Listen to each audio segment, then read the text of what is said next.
fit for them. That's my prediction. Interesting take there. Stephen A., last one. This one's for you.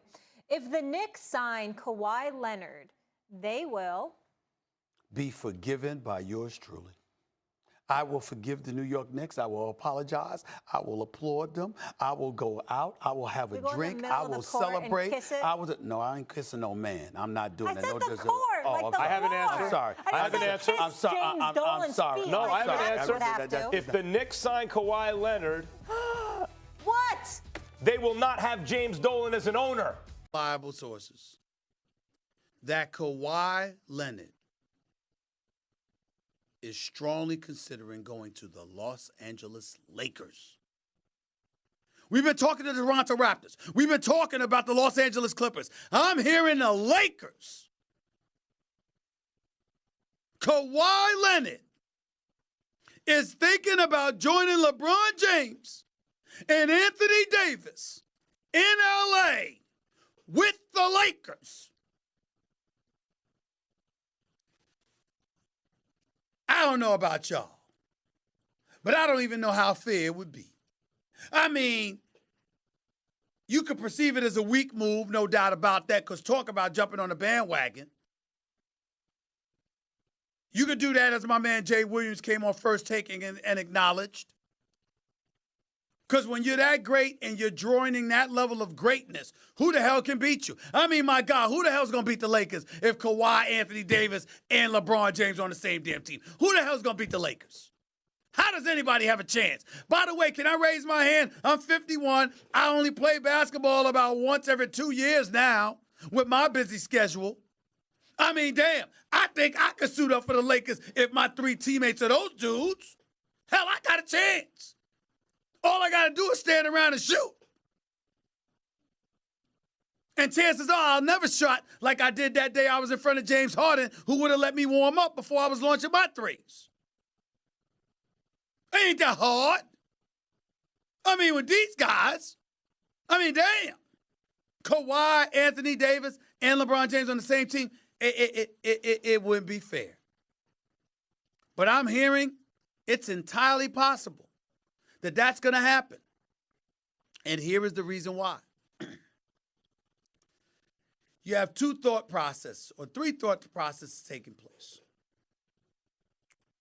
One is Toronto, who's going to be granted a final interview. They'll get the last pitch to Kawhi. My personal opinion is Kawhi just played with them for a year. He just delivered a championship to them and an NBA Finals MVP. There is no question of his greatness. There is no question of their love and adulation for him. He can get free meals for the rest of his life in Toronto and beyond if he was to stay in the city. The country of Canada completely supports him. He's busting yourself $80 million if you left Toronto to go to another team. If you're thinking about doing that, there's nothing Toronto can do for you.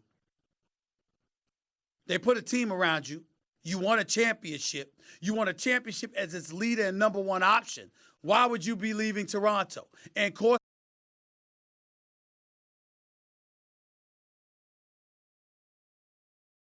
Stephen A. Smith now. Steve, what was your reaction when you heard about not only Kawhi Leonard heading to the Clippers, but also the trade involving Paul George? Well, stunned to say the least. The Paul George part is what's stunning. We all knew that in terms of Kawhi Leonard and where he might end up. We all knew it was going to be the Clippers, the Lakers, or the Toronto Raptors. And for the last week or 2, we've been hearing the Lakers, the Lakers, the Lakers. And then the Clippers kept saying to people like myself and others, excuse me, that ain't going to happen. I had one Clipper tell me there's no way in hell he's going to the Lakers. He's going to choose us or he's going to stay in Toronto. Going to end up a Clipper. That wasn't too surprising when you consider the fact that you have the richest owner in sports. You have one of the greatest executives in the history, if not the greatest executive in the history of the sport, in Jerry West, who obviously is the right-hand man of Steve Ballmer, and you have a Hall of Fame caliber coach in Doc Rivers, who, no disrespect to anybody else, but clearly is an upgrade from Frank Vogel. So where the shocker comes in is Paul George, because Paul George had an opportunity to be a Laker. Certainly things didn't work out in terms of Magic Johnson trying to acquire him, but as a free agent, he was free to go if he had so chose and had wanted to. And instead, he stayed in OKC. His relationship with Russell Westbrook obviously was considered to be stellar. Yes, they did get bounced out in the first round by the Portland Trailblazers. We all saw Damian Lillard hit that shot over Paul George to win the series. But to hear that Paul George ultimately approached OKC after being recruited by Kawhi Leonard and asking to be traded, and then for this to happen where essentially 5 different picks along with 2 players are given up by the Los Angeles Clippers, it's one thing to see Kawhi end up a Clipper. It's another thing to see the Clippers pull off getting him with Paul George. That is a shocker. All right. There's somebody better than the Los Angeles Lakers with LeBron James and Anthony Davis. But the Clippers were clearly a better team this year. And when you talked about them getting Kawhi Leonard, you only thought about him. But if you have Kawhi Leonard with Paul George and you have 2 stars on your team with the Los Angeles Clippers, with the depth that they have, with the coaching staff that they have, with the resources that they have, etc., I can't knock anybody right now who would think that the Clippers might very well be above the Lakers in the pecking order, particularly since, for the most part, they have a team, whereas in the case of the Los Angeles Lakers, you still have to construct one because they've got a roster to full out with LeBron and AD.